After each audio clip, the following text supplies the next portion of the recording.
What is going on, Governors? Chisgule here, and today we're bringing you the very best epic commander builds in the game for literally every epic commander. If you like Rise of Kingdoms videos where we give you guides on commanders, you should like and subscribe because we're really passionate about that, and we are a sponsored creator with Rise of Kingdoms. If you haven't already checked out my epic tier list, card is up in the top. Check that bad boy out. It's going to rank all the epic commanders, but if you've already seen it, you know which epic commanders you're investing in. I'll give some commentary on that, but the format of this video is going to be going through every single epic commander, giving you the builds that I think are freaking sweet. And there's a lot to talk about, so let's get right into it. We'll go in the order that I've got them in, starting with our good friend Kusunoki. Now, important to get a quick look at the skills as a refresher of what this commander is doing.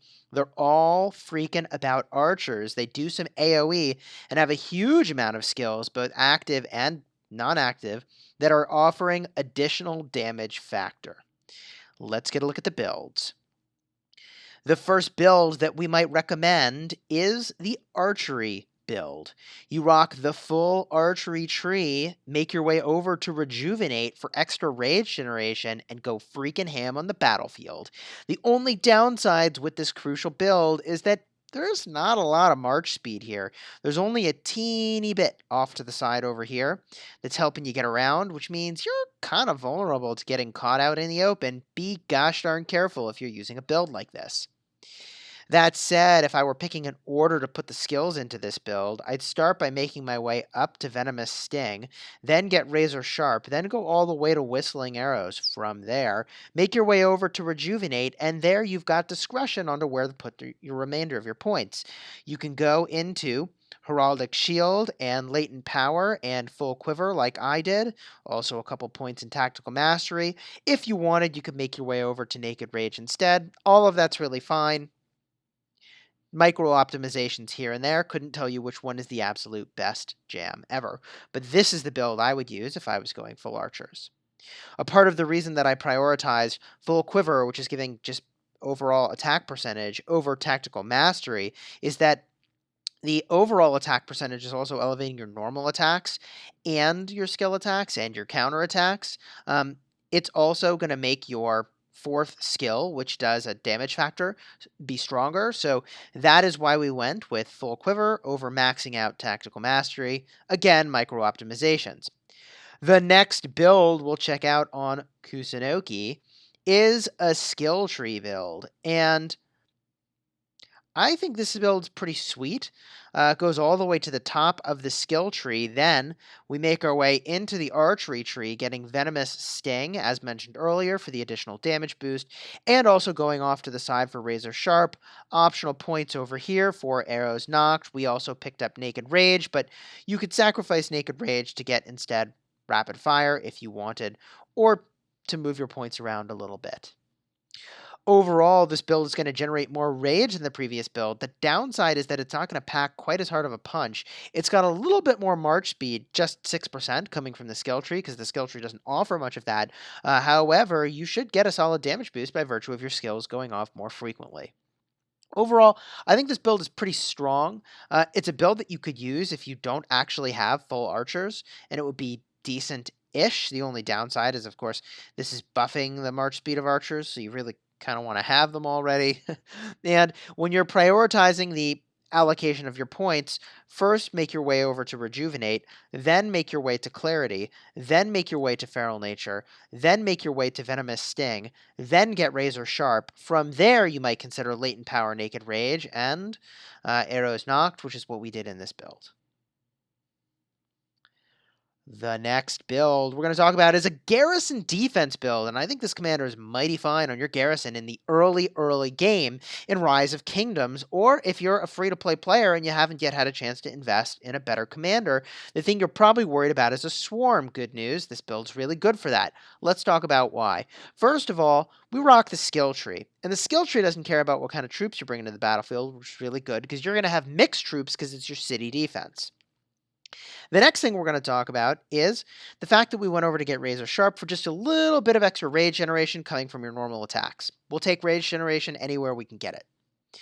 The main thrust of the build is the extra points in the garrison tree, nowhere to turn, offering extra rage, especially when you're swarmed, and impregnable, reducing the skill attack damage that you're taking seems really, really strong.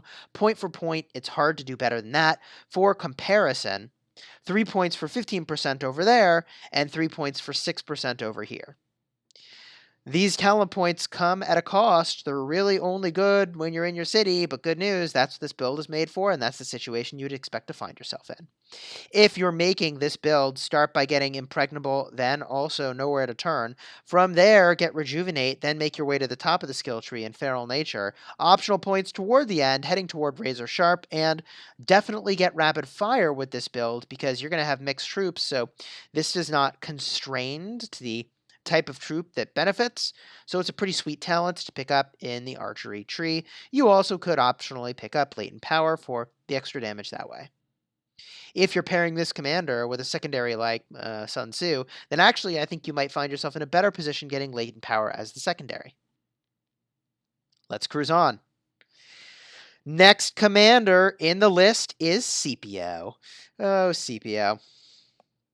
Lot to talk about with this commander. His first skill doesn't actually do damage. It makes his unit more tanky. And for that reason, we actually think there's one and only one build to use with Scipio. Unless I guess you're hitting a city, but like, I don't know. Maybe we'll make the build together. I'm not in love with it. I'll show you what it would be. This is the build that we have used and continue to use on Scipio. Why have we made these choices? First of all, Effortless is freaking outstanding. Tremendous damage boost. Along the way, you're getting March Speed, which is tremendous. Along the way, you're getting Lord of War, which, when you star this bad boy up, is freaking sweet, giving you a huge boost. Huge boost to attack. We like the Rage Generation offered by Burning Blood, and we went down to Martial Mastery because this commander doesn't have skill attacks, so this comes with no downside. We're just elevating our normal attacks. You should pair this commander with a secondary that doesn't also do damage with their active skill. Good commander to pair them with would be Joan of Arc.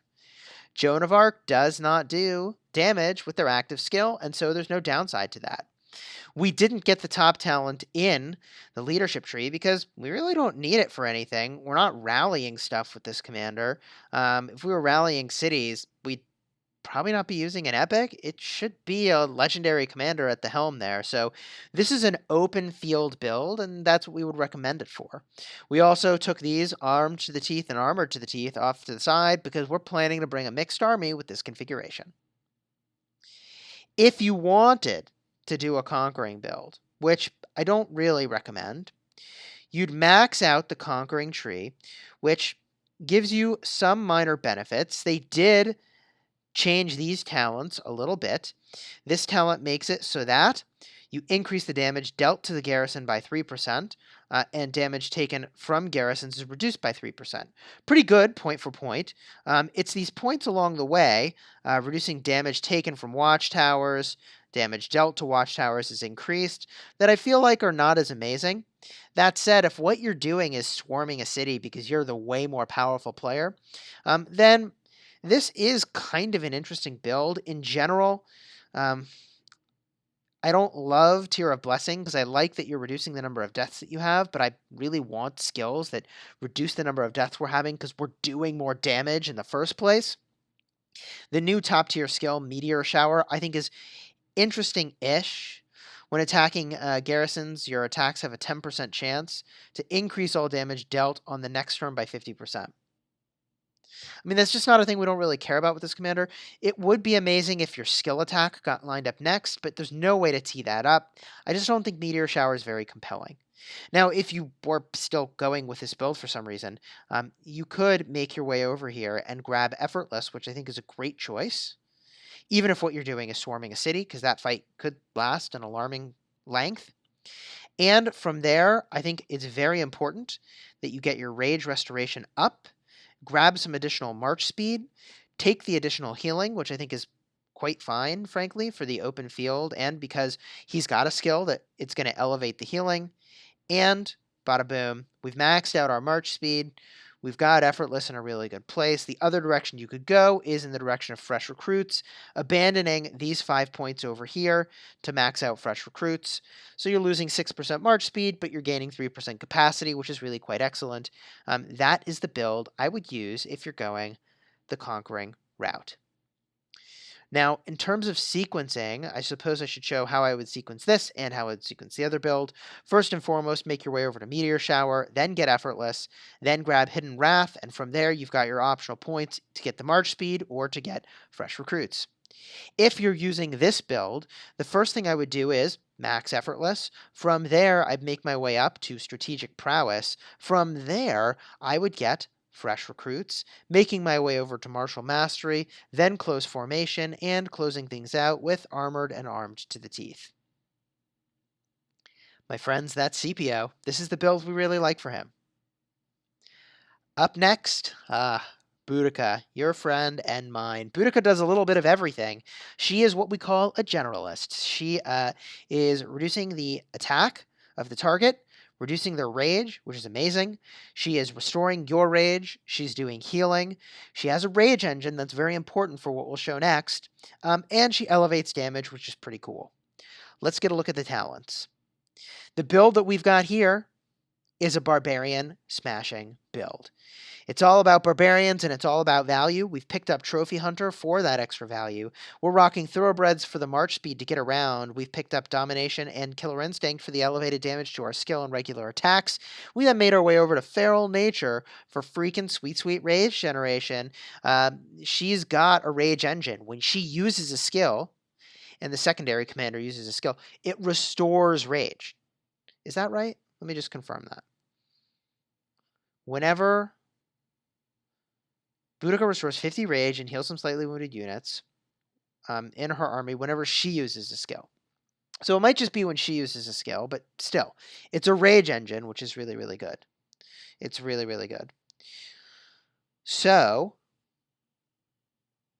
the thing that I would do with Boudica, if you're interested in this build, is to make your way over first to Insight to reduce the amount of action points that it takes to battle barbarians, then make your way over to Rejuvenate for the extra rage restoration, then make your way to Thoroughbreds and Trophy Hunter for the value and speed getting around the map.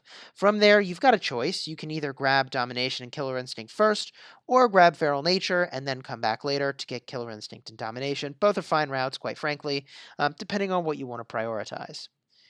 All in all, I think this build is really great for Boudica if you're battling barbarians, but not everybody is. Sometimes you're doing PvP, and this is the shell of the build I would use for that. Now, why do I say this is the shell? I don't honestly know where to put these last 14 points if all you care about is PvP. Maybe you care about a mixed army, and if you did care about a mixed army, you could put points into Charge, you could put points into Full Quiver, you could put points into Call of the Pack, but these are not amazing uses of points. Point for point, they just don't do very much. The integration tree is just very baffling to me. I don't know what it's there for. When troops led by this commander are in battle, decrease the number of severely wounded troops by a max of 10%. They'll instead be slightly wounded. You know I don't like skills like this because I would rather have done more damage or be more tanky or do literally anything else in the world that would create the outcome in which I have less troops be injured than to just have something that makes me have less injured troops. So I don't love what's happening here. And point for point, like this charge, it's like missing a 0 in the amount of march speed that cavalry units are supposed to get.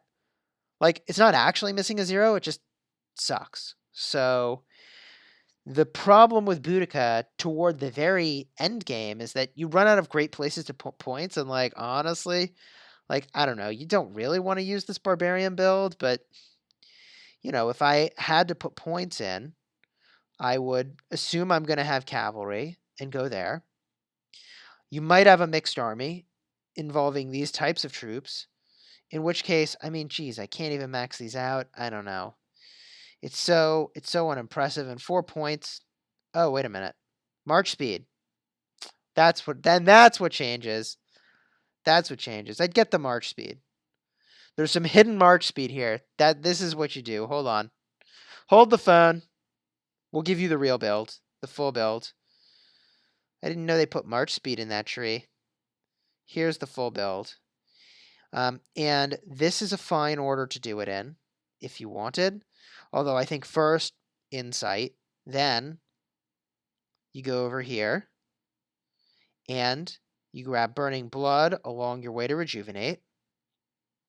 From there, probably Thoroughbreds is the order you would do this in. Then you make your way to the top of the tree here, getting some cool march speed along the way, elevating the damage of the secondary commander, and boom, the additional rage. Then you make your way over here, bada boom, getting these points, and there we go, the 9% additional march speed. All right, I'll take the march speed.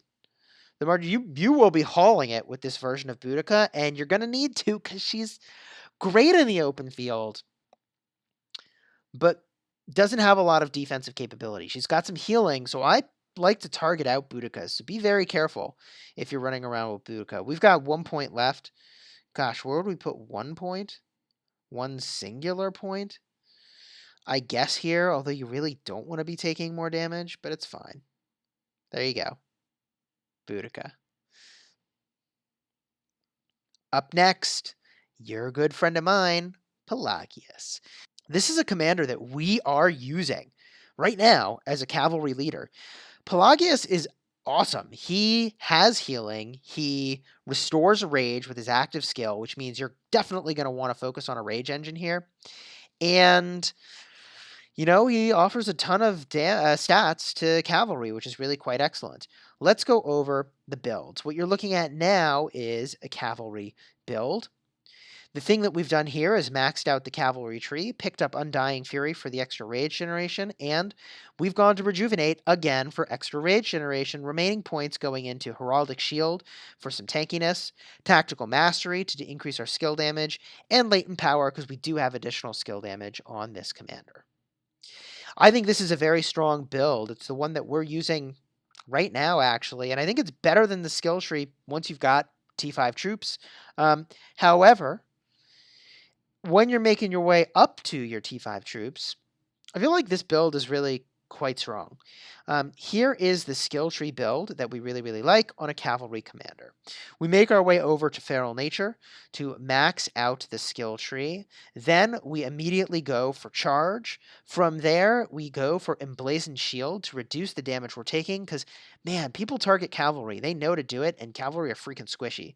From there, you go to Undying Fury to get some additional rage. And from here, you have 3 optional points. You can either put them into Latent Power, which is going to give you some additional skill damage. You can put your 3 points into Halberd, which is what I've done to hunt down archers, or you could put your 3 points into Naked Rage. If you don't think you're going to get swarmed, then that's a fine place to put them.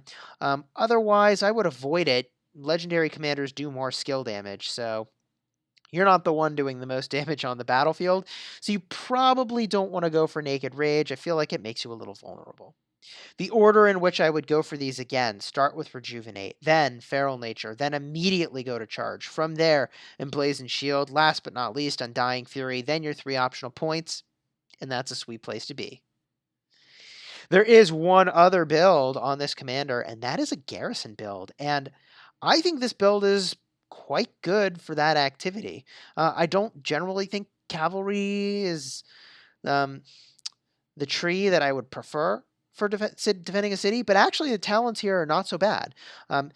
If you're making this build, start by getting the Garrison talents, then make your way over to Rejuvenate, then make your way over to Feral Nature. From there, head over to Dragon Saber, extra normal attack damage, doesn't care what troop type.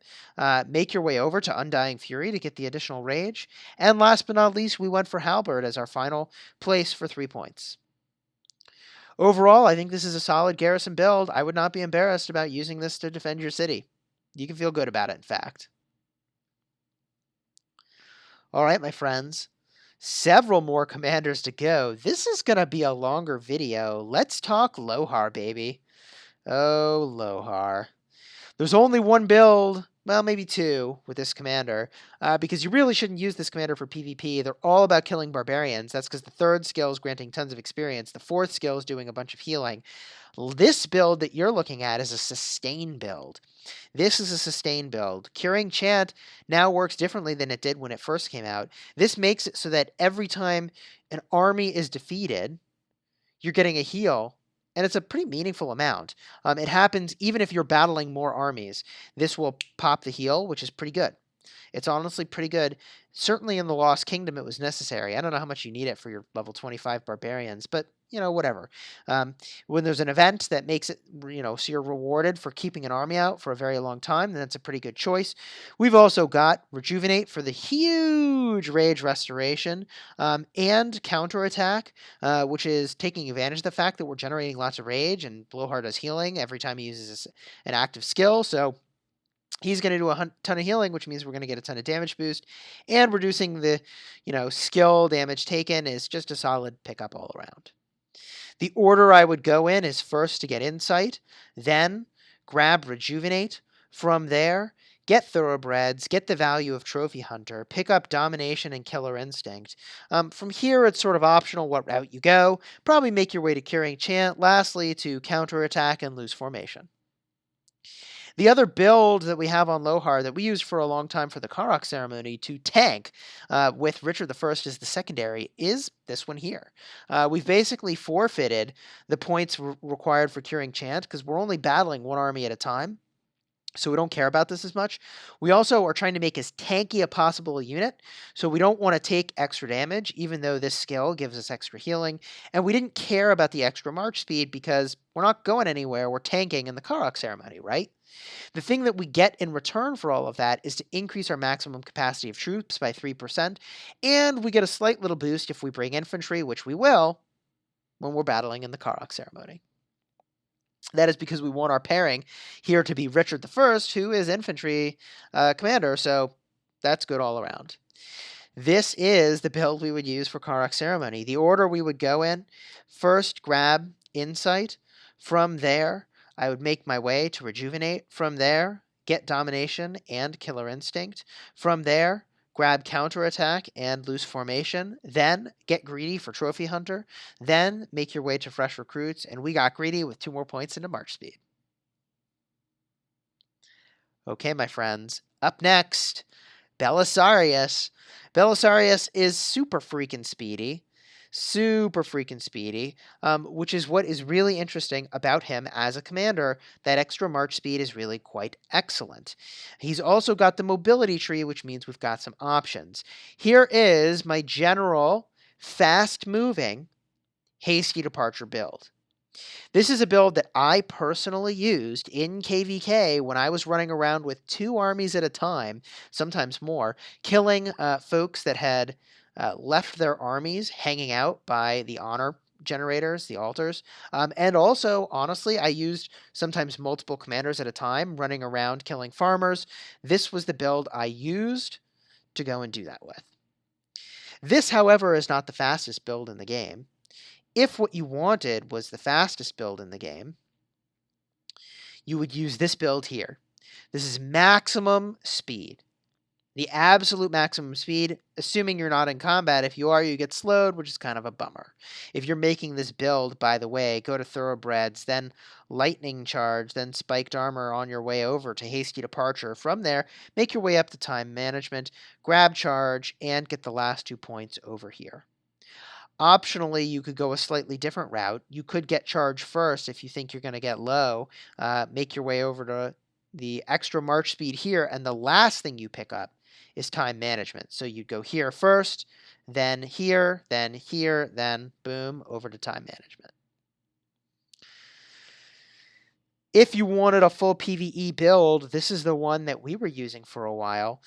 We made our way over first to Insight, then grabbed Undying Fury. You'll notice we don't have Rallying Cry maxed out. We'd rather have the Rage Generation. This is a debatable choice. We've got Thoroughbreds maxed here, Trophy Hunter, and of course the extra damage. A solid build all around for PvE, although, I don't know. I feel like feel like the skill tree is probably better for PvE. Probably. I don't know. Debatable. Debatable. This is a build we used. We think it's fine. We stick with this one for now, though. This is our hasty build to get around the field. Several more builds to go, 6 commanders remaining. Up next is Sun Tzu. And Sun Tzu is really interesting as a commander. One of the best rage engines in the game from the expertise skill. If you can hit 5 targets, you're generating 250 rage, which is just bananas. He does AoE. He's an archer commander, but he only cares about archers a little bit. And he's elevating skill damage. I mean, love what's happening here. Let's get a look at the talents. Now, this commander we don't have at level 60, so we'll explain where we put the remaining talents rather than be able to show them. The first build we wanted to show you was a skill tree build. This is where we've maxed out the skill tree, starting with Rejuvenate, then Feral Nature, then making our way up to Snare of Thorns, and along the way grabbing some additional march speed. These remaining points will pick up Double-Headed Axe, Call of the Pack, and try to make our way over to Strong of Body, because my goodness, point for point, that is just crazy good. Crazy good. I think we only have 9 points left, so it'd be 3 points over here, 2 points over here, 3 points over here, and then one more maybe here, maybe here. If you've got full infantry, I think maybe this is better. You could optionally pick up Latent Power or Naked Rage. This is the skill tree build we will be using. If you're using this commander in the garrison, which is a thing I would highly, highly recommend, first grab these garrison talents, then Rejuvenate, then Feral Nature, then grab Undying Fury. From here, you've got some options. I would pick up Double-Headed Axe, and then probably make my way over to Call of the Pack. That is our garrison build on Sun Tzu. You could optionally put some points into Latent Power for the additional damage. Reasonable with this commander. He does offer additional damage. If you're going the full infantry route, this is a build we would recommend. I would first make my way up to Elite Soldiers. From there, I would get Rejuvenate and rapidly move to Fleet of Foot. Then I would max out Strong of Body, and from here you've got some options. I would put 3 points into Heraldic Shield, 3 points into Tactical Mastery, and any remaining points into Latent Power. That is how we'd build an infantry Sun Tzu. Our next commander is Osman, and Osman's freaking sweet. He's got the leadership tree and the skill tree and the conquering tree, and of course we've got builds for all of those. Osman does huge, huge damage. That's all he really cares about, is just getting so much damage out, and the skill tree helps with that. If you're building a skill tree Osman, then the place I would start is by getting Rejuvenate. From there, make your way to Feral Nature. From there, make your way up to Strategic Prowess, then over to Fresh Recruits. Your remaining points, you've got some options. You could go to Naked Rage, although I feel like this makes you a little bit vulnerable. You could also grab Armed to the Teeth and Armored to the Teeth, and I would feel pretty good about that, assuming you're bringing a mixed army, and you can with this commander, which is one of the sweet features. The reason we go for strategic prowess, by the way, is that we're generating lots of rage, which contributes to a rage engine, and this benefits every time you use a skill. A lot of synergy there. If you're going the leadership route, this is what the build would look like. You'd max out close formation, and the order I would go in, by the way, is to actually first get Rejuvenate, then get Strategic Prowess, then get close formation. From there, you can start to fill in with points. Armed to the Teeth, Armored to the Teeth, Tactical Mastery, we would definitely pick up. We'd pick up Heraldic Shield, and you could also make your way over to Naked Rage, although that's a little dangerous. If you were doing a conquering build, which I guess if you're a very high power player and you're sending lots of armies to go swarm a city, you could be using this commander in this capacity. You're going to want to max out Meteor Shower. From there, you'll make your way over to Rejuvenate. From there, get Hidden Wrath. Really love that. Get the additional march speed, and I would make my way up to this march speed as well. That way, you can get to the city you're hitting and also get away from the city you're hitting if things go sideways. That is the conquering build we would put onto our good friend, Mehmed II. Wait, Osman. Darn it. You know what I was talking about. I mixed those two up. They came out at the same time. Anyways, next commander is Baras. And Baras we really like. We're working on leveling him up. He's a little behind my other commanders. He's got a hasty getaway mechanism, which is pretty sweet, and he hits up to 5 freaking targets and does a slow. Solid. Very solid. Increases the tankiness of your cavalry. Let's get a look at the talents. On this commander, I would recommend the cavalry tree paired with Rejuvenate. We don't have the points to show that, but that's what we would get next. So I would get Rallying Cry, I'd get Undying Fury, then make your way to Rejuvenate. With your extra points, you've seen these cavalry builds. I showed it on Pelagius. Head over to Heraldic Shield, head over to Tactical Mastery, maybe put some points in a Latent Power if you wanted to. The Conquering build is something you could do, but I wouldn't necessarily recommend. You would max out Meteor Shower, then make your way over to Rejuvenate. I would then head over to Charge, so you can get away when stuff goes sideways, and I'd get the extra march speed over here. That is what I would recommend if you're going the Conquering route. And again, because this commander has the cavalry tree and the skill tree, you can look at the Pelagius builds for all the variants of those that you could put together on a commander that's actually got 60 points. 3 commanders remaining. Joan of Arc's up next. Joan of freaking Arc. This is the gathering build we're using. However, if you're using her in the open field, this is the route I would go. This is the route I would go. Go all the way to Cage of Thorns. It's totally worth it if what you're doing is being a disruptive open field player. First get Rejuvenate, then make your way to Emergency Protection, then go to Cage of Thorns, then get Counterattack, because they do some amount of healing. Then from there, you're going to want to make your way up to get the march speed that's available. Over here, we're out of points to get it, but we would definitely pick that up. You'll have some additional points. Maybe you could make your way over to Fresh Recruits as well. Probably not. You're probably stuck making your way over to Steely Soul. And, man, I just really don't like Armed to the Teeth and Armored to the Teeth on this commander. I mean, I guess it's okay. I guess it's okay. I just don't love it. I don't love it. If you're using them with CPO, I guess is like the secondary. You will probably be bringing 3 types of units, in which case, yeah, sure, you could grab your Armor to the Teeth. All right, let's move on. Next commander, Herman. Herman has the exact same trees as Kusunoki. So I'm going to refer you back to the Kusunoki trees because this is what you would use if you're doing Herman. And what I'll call attention to is simply the fact that you really do prefer the skill tree with Herman because you are doing a silence with this commander. Optimally, you pair with El Cid as the secondary to get a 3-second silence chain. And there is a chance to generate additional rage over here, which is a part of, not a rage engine, but it contributes to a rage engine. The rage engine comes from the talents, such that every time you use a skill, you're getting a ton of extra rage. The build I would be using is over here. This is the build I would use on Herman. Otherwise, it's all the same builds as Kusunoki because they have the exact same trees. 1 commander remaining, and this commander is the odd duck. They've got infantry, attack, and garrison. And I'll talk about where I'd put the points even though I can't actually drop them all in. The first build that I would want to show you is an infantry build. You would get Effortless. You would get the march speed over here and Fleet of Foot. You'd then make your way over to Elite Soldiers, max that out. Start, in my opinion, by getting Snare of Thorns along your way over there. And from there, you could start to put points into Armored Joints and Unyielding. And you've got a pretty sweet commander. All around solid infantry commander.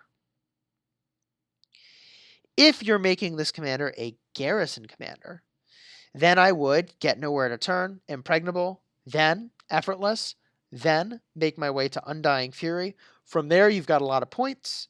I would get Call of the Pack. I would get Double-Headed Axe. I would get Iron Spear.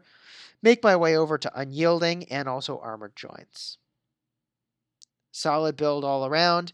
I feel like this is not the very best garrison commander. Like, you should be using Sun Tzu. You should be using Kusunoki if what you're worried about is a swarm, and that's why you're bringing epics. But I do think Effortless is pretty unique. Now, the thing I've not done on any commander is a last stand build, and I just don't think this is a very good skill. I guess talent, rather. Normal troop attacks have a 10% chance to cause you to go on a rampage. You increase your damage by 10% for the next 3 seconds, but you can't use skill attacks? That's not good. I don't know. It might be good, and I just don't know what I'm talking about. I've never used it. Victory charge is also confusing. You've got to defeat an army to get any value from this. The only time where this is going to be really, really interesting is if you're a super high-powered T5 player on a kingdom that's really, really young. In which case, yeah, okay, sure, go for last stand and go completely ham, rolling people. But like you were going to roll people anyways, right? I don't know. These points I find perplexing. So there you have it, my friends. The builds for literally every single epic commander. Is there a build I missed? Is there something you're doing that I should key into and maybe try out? Let me know down below in the comments. Like and subscribe if you found this helpful. Leave a comment, because this is a long freaking video, so I hope it was useful to you. And until next time, you have fun smashing the kingdom.